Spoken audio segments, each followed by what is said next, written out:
sure that this gratitude will be accepted as a sign of good understanding and compatibility among the SAARC countries.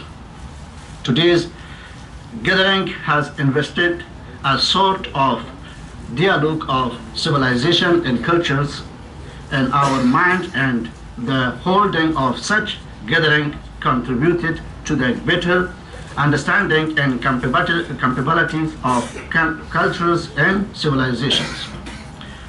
There is no doubt that a critical and fair approach to mysticism and other religious practices does not only mean a cultural propaganda encounters or influence, but it provides a platform for the recognition of the religions. Sufism originates from the Islamic school of thought and the teaching of Quran. According to a few religious scholars, if Sufism is based the Quran and it then Sunnah Muhammad, peace be upon him, then it's correct. It is like Islamic asceticism, and it's helped to achieve the highest state of spirituality, call it nirvana in Buddhism and fana in Sufism, through division and zikr asceticism. Compassion clearly lies within the teaching of Islam, and Buddhism lies in the other great religions. I sincerely hope that the understanding this combined point will be paved the way for common grounds for Muslims and Buddhists to come to terms with each other, so that any sense spectacism and that they may have towards one another my eliminated, and friendship with mutual respect will evolve. Certainly, it's time for the followers of both the great regions to work hand in hand to respect, award, compassion, and peace for their followers. Yes, it's human who defends has inverse with has action and reaction.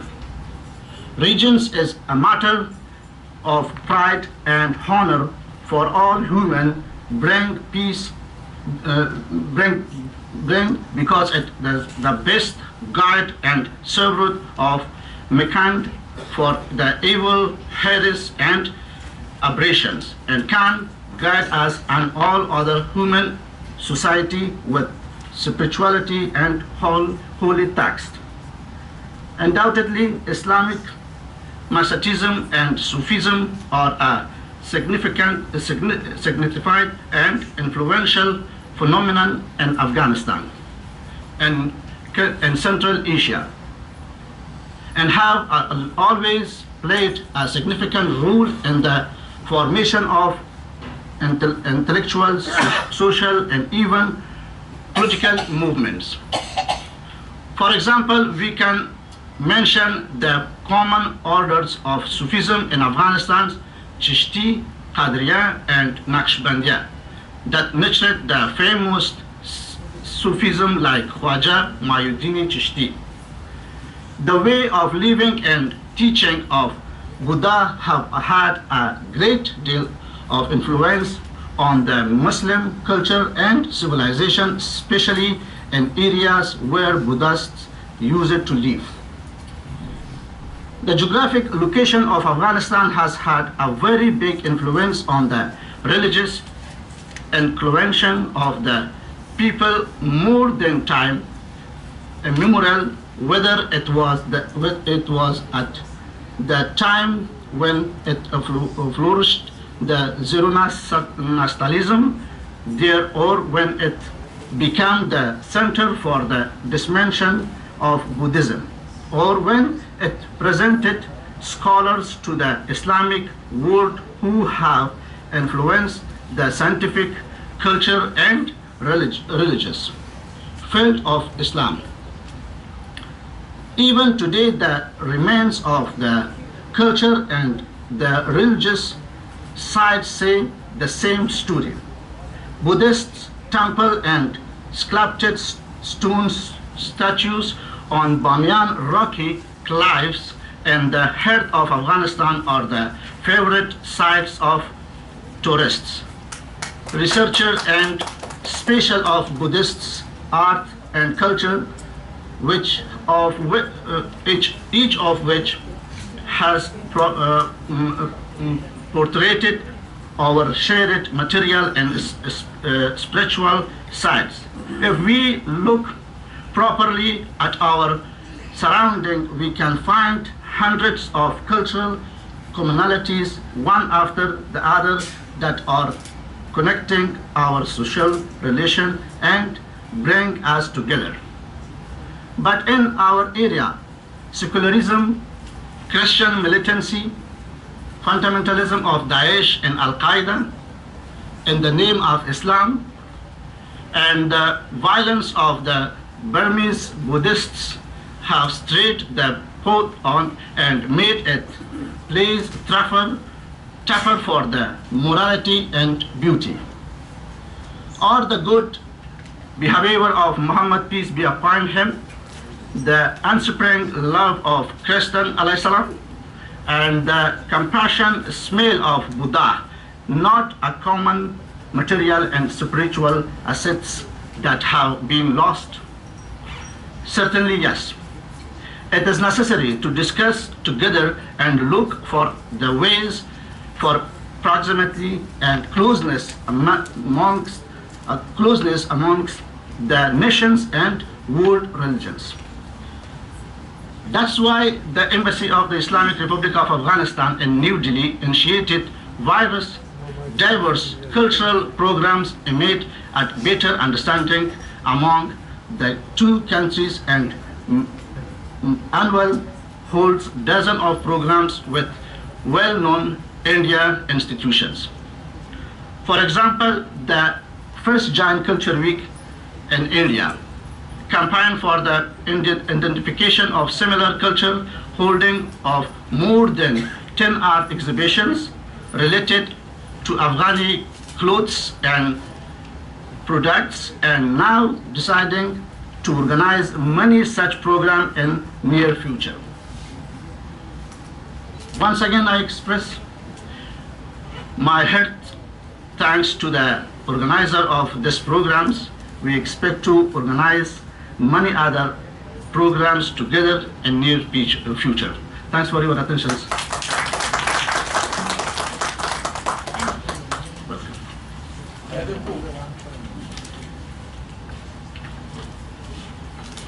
Thank you for your informative speech about Afghanistan and Sufism and its relationship with Buddhism. It was, very informative talk. And now it's my turn.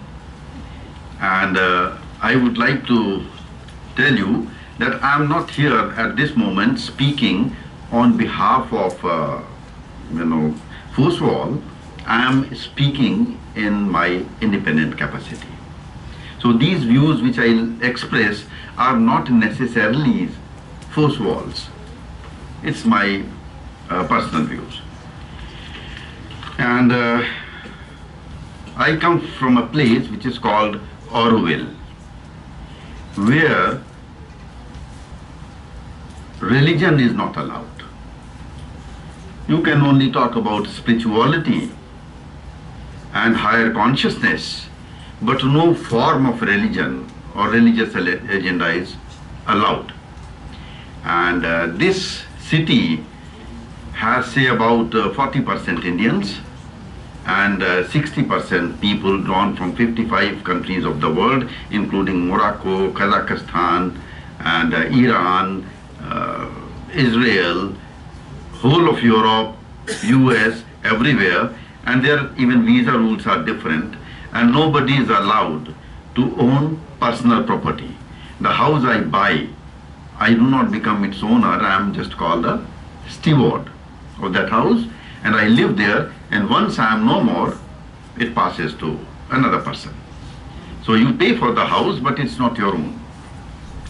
So it's a very great experiment, and it is all about humanism, and we are very aware that we all are evolutionary beings. We are beings in evolution, and there is no evidence that our evolution has stopped. We are a being in becoming, like apes evolve into man. They coexisted, many of them coexist with man, but number of species disappeared also. So we are also likely to evolve into some other being. We may be here on earth, or we may disappear with the advent of the other species, because there are solid scientific examples. The medicines which used to work in Ayurveda 1,000 years ago, those medicine in this body do not work anymore. The body has moved, everything is moving, everything is evolving. So with evolutionary perspective, so now what is at the moment, we need humanism. We don't need religions. We have seen enough of religions, we have seen enough of fundamentalism, but we are in process of evolution. And I would say that humanism is the need of the hour, and probably, Ajit Kaurji took this idea of Sufism and Buddhism to focus on the link with humanism. What is common between Sufism and Buddhism? Sufism believes in a God. Sufism believes in love. Sufism believes in great divine yearning for the Supreme. That it almost tears a person for that, in that yearning. And to some extent, it is beyond religion, I would say. And similarly, Buddhism does not talk about God. It does not talk about soul. It says simply, by ethical living and compassion for other beings, you become unselfish in your motives, in your work. That is Niskam Karma. Same thing in Gita. Sufism and Vedanta, Buddhism and Vedanta, they are quite akin. Ultimately they are atheistic, in the sense they believe in some idea of Brahman which cannot be described, which has no attributes, but out of which everything is formed and into which everything goes. So they are, and Buddha calls it, the mind, and when you go from mind to Shunya, you attain. So difference is between the Purna and the Shunya. Vedanta and Buddhism, the difference is between Punya and Shunya. So the whole idea is that we should be more human, more compassionate, and work for others instead of our own selfish interest. And by this, gradually the desire disappears, and the necessity to come back into the world, that also goes away. That is the nirvana of Buddhism. So the word Sufism, now coming to Sufism, the word Sufism is of a very new currency. Say about 200 years ago, some German scholar used it for the first time to describe the Tazafuf. It's very difficult for me to pronounce. Tazafuf. But I hope you understand what I am saying. That was the word in the currency. It was, a common word. And later on, one German scholar, used, the idea from the Sufa, and I will not go into the detail. And then she took that idea. And now it's called termed Sufism. So if you look at the history of Sufism, you will find it is much ancient, very ancient. And if you look in the Surah 18, verse 60 to 81, that is Al-Kahf, part 15, in Quran, you will find there is a very beautiful story that Moses was, because I have gone through this, that is why I am telling you. Moses was asked by Allah to go to a wise man for some wisdom. And that shows it predates Islam, because Moses was much earlier than Islam. And this gentleman to whom he goes for wisdom is later referred to as Khwaja Khijr. So there are many silsilas of Sufis, many orders of Sufis, but then there is an order of, autonomous footloose Sufis who say that they have been ordained by Khwaja Khijr. They do not belong to any silsila, they are ordained. And even now in Mehrauli, if you read The City of Jinns by William Dalrymple, you will find there many Sufis meditate. There is some place, I can't recollect the name. Huh? No, not that shrine. There is another place there. They meditate to have a vision of Khwaja Khijr. He saves people in storms, in sea storms. In sea he moves on a fish, and wherever he puts his feet on the ground, it becomes green. So that means, and he has multiple identities in the subcontinent. He is known by various names. So I would say that it is pre-Islamic, and to bind it only to Islam will make others lose interest in that, because I am not an Islamic person. Why would I? So once you bind it to Islam, then you have to admit two lines, that La ilaha illallah, there is no God or gods other than Allah, Muhammad Rasulullah, and Muhammad is his only messenger. It is true for Islamic people. But for non-Islamic people, if they accept Sufism, they are independent of that. They do not, put these kind of doctrines which are highly illuminating, which talk of liberation and meeting with the God. So those are independent of that. And in India, Sufis were closely related with Naths, because many of the Gorakhnathi Shaivas and Buddhists, they converted into Islam in Central Asia and other places. And if you read a beautiful book by S.A.A. Rizvi, Sayyid Athar Ali Rizvi, he has published 2 volumes from Columbia University on Sufism, and which is printed in India by Munshi Ram Manohar Lal. There he describes all these. He has done great research, and he is also the co-writer of India that the Wonder Was with Bashan. So he has given all these details. So the tasbih went from Buddhism to Sufis. So tasbih was the introduction. And similarly, many of the respiratory practices and the names of different chakras are derived from Tantra, which was taken by Shaivas to Sufism. So there were quite porosity between religions and cultures and cults. This is how they interacted. Earlier times it was possible to follow 2 religions which are mutually antagonistic. Earlier it was possible. One can be Shaiv and one can be a Muslim also.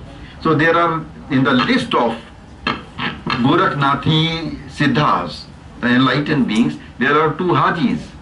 One was Ratanath, and there is another one, Daryanath or somebody. So they are, and Muslims in great many numbers. One of the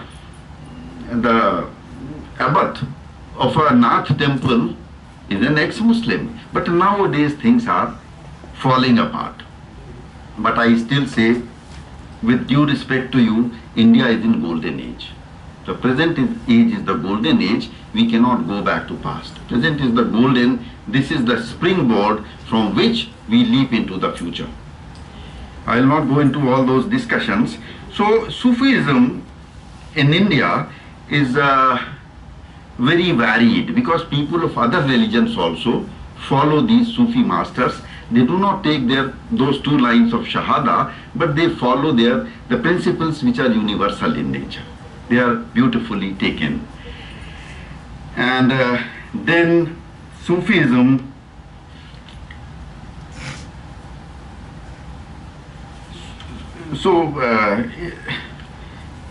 The music, many people just think that Sufism is music. Well, only two orders or a few orders allow music, that is the Chishtiyas and Darweshes in Turkey. Not many orders allow music, although they have enriched music from these orders, and that's very beautiful, but not all orders allow music. And also Sufis accepted all human beings, that is the beauty. They accepted all human beings. So now, like India has accepted by making a law, that is the amendment of the Constitution, Article 377, where even gays are given their rights, transgenders are given their rights. They already had rights under Sufism. Many of the Sufis were, if you see from the modern angle, they were gays. Like, one may dispute it, but if you take it very broadly, like Madhav Hussain in Lahore, that Shah Madhav Hussain, and Madhav was the student and the Shah Hussain was the guru, so their relationship, and here Sarmad, who was killed by Aurangzeb, his shrine is also here. So they were quite liberal in their attitude. And Buddhism is very close to my heart, and I always feel that one should not be entrapped by religions. The word in the modern times is consciousness, or the depth of your awareness. You go deep and deep and deep into the self-awareness, and there sits the divine.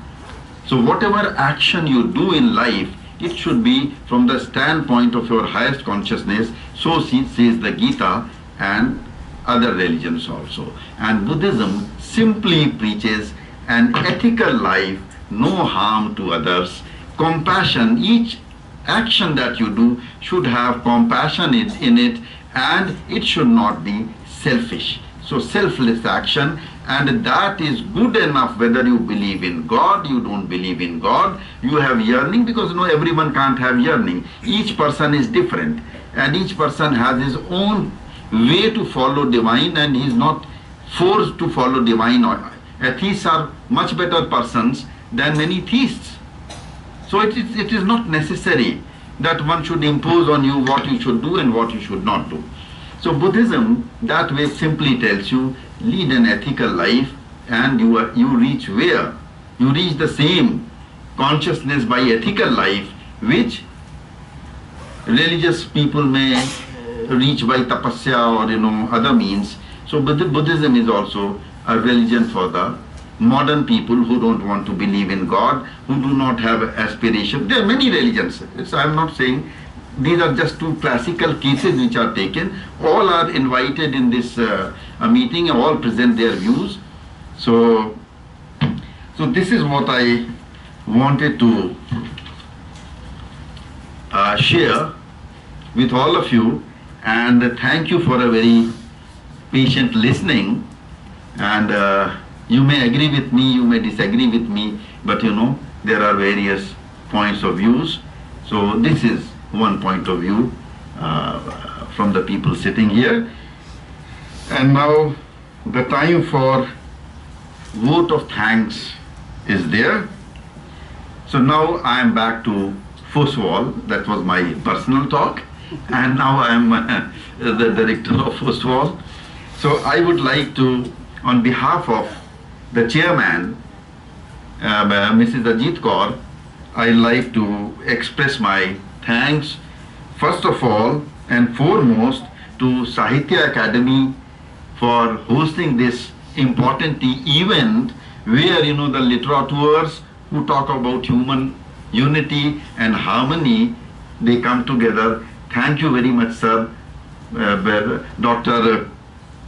Madhav Kaushik and Dr. Srinivasa Rao, I thank you from the bottom of my heart on behalf of Ajit Kaur ji and FOSWAL. Thank you very much. And then I'll thank Arpana Kaur ji, who is one of the very important spirit, and she takes care of Ajit ji and holds her, and without her this would not have been possible. Now this is the 56th event, and her consistent support in terms of finances to everything, moral support, let us give her a big hand. And let us give a big hand to Sahitya Akademi, Srinivasa Rao ji and Kaushik sir, both. And then I will like to thank member of FOSWAL teams, Sethi ji and Parveen ji. Are they here? So I think they have single-handedly worked for all these years for these kind of beautiful conferences, and we never come to know of them. They are so, laid back, and they always step out. And then I will thank Annu and Manjeet, because now they are also support of, they are pillars of this conference. They are all the time, because I stay very far away in South India, Auditorium, and I am not involved in day to day. Day to day is done by Manjeet and Annu. Let's give them a big hand. Who's now duplicating as a photographer here. And then I thank all the dignitaries on the dais for coming here, giving us their time and wisdom and sharing their wisdom with all of us, which indeed is very much appreciated by the FOSWAL. And I thank you very much, and let us give them a clap.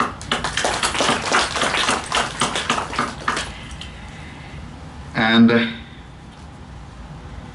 lastly but not the least, all our delegates, they come from far and wide, from all the SAARC countries except Pakistan. All the SAARC countries are represented here. So from here we clap for all our delegates, and also the guests who have come here in the inauguration. We thank them all. So thank you very much. And now the lunch will be waiting for you. In 5 minutes, or maybe it's ready now, in 5 minutes the lunch would be ready. So it's outside. All of you are invited. On behalf of Sahitya Akademi, all of you are invited for your lunch. Thank you.